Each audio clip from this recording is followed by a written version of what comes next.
Coucou les lecteurs et les lectrices, j'espère que vous allez bien. On se retrouve aujourd'hui pour parler bouquins et aujourd'hui je vais vous présenter la lecture surprise que vous avez sélectionnée la semaine dernière. Et cette lecture surprise n'est autre que Ariane de Jennifer Saint aux éditions Sabran. Donc comme d'habitude on commence par la découverte de l'ouvrage qui est juste magnifique. Donc vous voyez toutes les zones en dorure sont légèrement en relief sur la couverture, ce qui rend superbement bien. Qui dit Sabran dit jaspage tout aussi magnifique sur la tranche. Pour la couverture en relief, on est là-dessus. Bleu et or, assez simple, mais ça rend super bien. Quand vous ouvrez le bouquin, l'intérieur est ainsi aussi sublime, ça brille. C'est mon côté pie, etc. Donc toujours aussi magnifique. Le livre est divisé en plusieurs parties. Donc vous voyez, ça c'est l'introduction.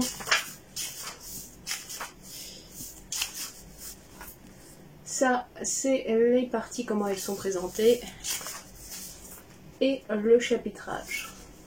Donc quand vous commencez le livre dès les premières pages, vous avez quand même, hop, je vous les affiche ici, je sais pas si vous allez la voir, des trigger warnings sur ce livre-là, donc attention, c'est pas à la portée de tout le monde. Des trigger warnings, c'est accouchement, agression, alcool, dépression, deuil, famille, fausse couche, grossesse, guerre, inceste, misogynie, mort, mort animale, mort d'un enfant, mort d'un proche, sacrifice d'animaux, sang, sexisme, suicide, tentative de meurtre, viol et vomissement.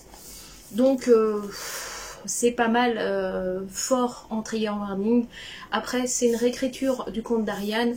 Si vous connaissez un petit peu la mythologie grecque et surtout le conte d'Ariane, Thésée et le Minotaure, vous savez qu'il s'est passé pas mal de choses pas mal affreuses, et en plus la mythologie grecque ça fait pas dans la douceur et en général on rentre très vite dans des choses un petit peu dures à supporter. Bref, maintenant que je vous ai un petit peu fait le point sur ce petit bijou et sur les trigger warnings de cette lecture-là, vous l'aurez compris, on est vraiment plus sur une lecture un peu plus adulte, surtout dans la façon dont va être écrite l'histoire. Comme beaucoup maintenant chez Sabran, on est sur des réécritures assez posées, assez lentes, qui mettent en avant la femme et sa position dans un monde très masculin, très difficile.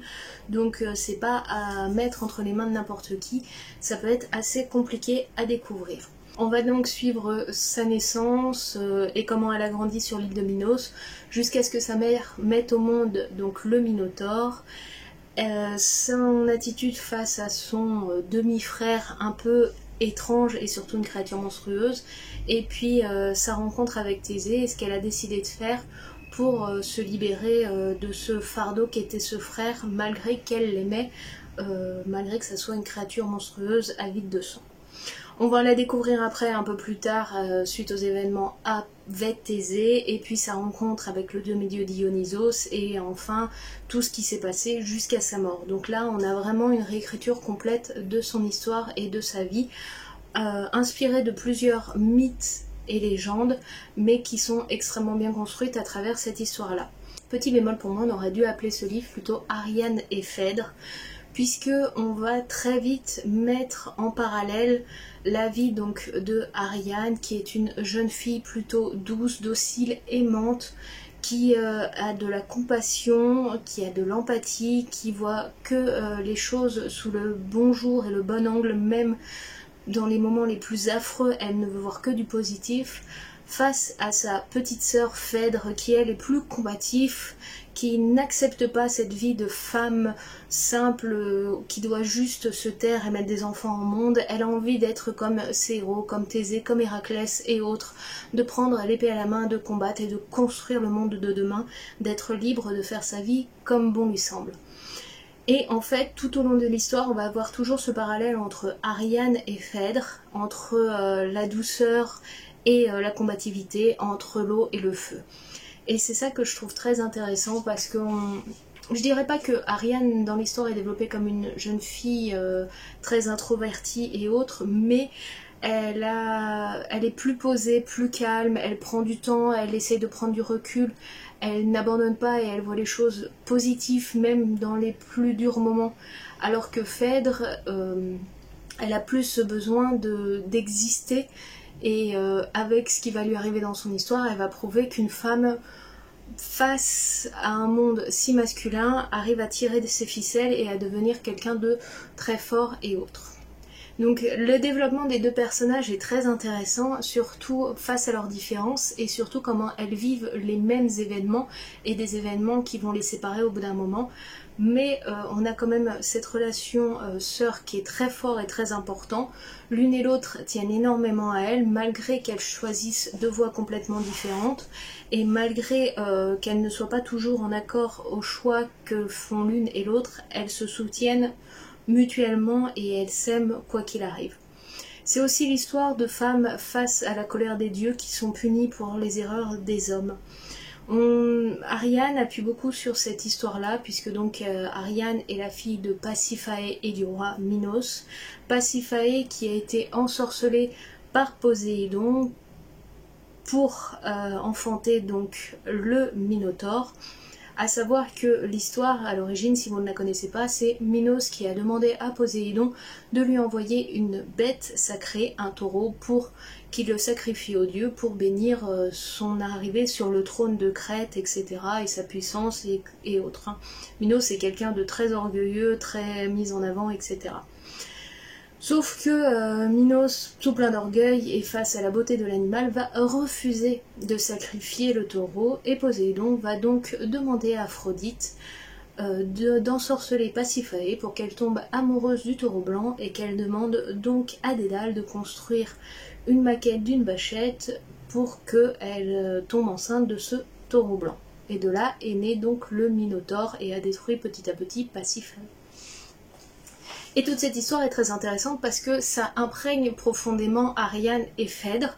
Bien que Ariane a quand même, malgré tout, face à la dureté et à la dangerosité de son petit frère, a ce besoin, cette envie avec sa mère d'en faire un être vivant, humain, plein de douceur, qui pourrait régner tel un roi puissant et autre.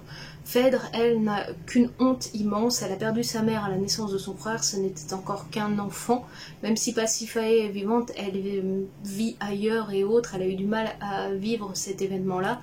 C'est une honte et un poison qui est dans sa famille né et que Minos va en plus utiliser pour montrer encore plus sa puissance au monde, en humiliant Athènes une fois qu'il l'aura conquise, en leur demandant de sacrifier 7 jeunes filles et 7 jeunes hommes par an.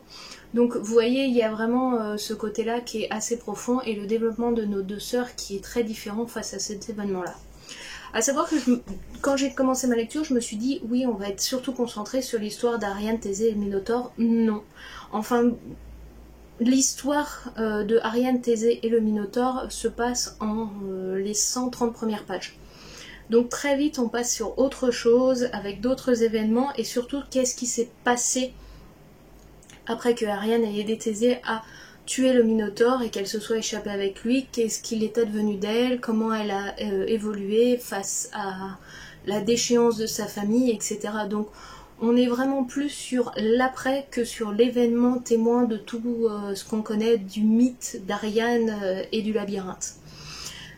Deuxième point positif, j'ai beaucoup aimé, on aborde beaucoup de dieux, surtout tout ce qui tourne autour de Ariane, et surtout moi que je venais de finir Circé, qui est donc une des tantes de Ariane puisqu'elle est la sœur de Pasiphae.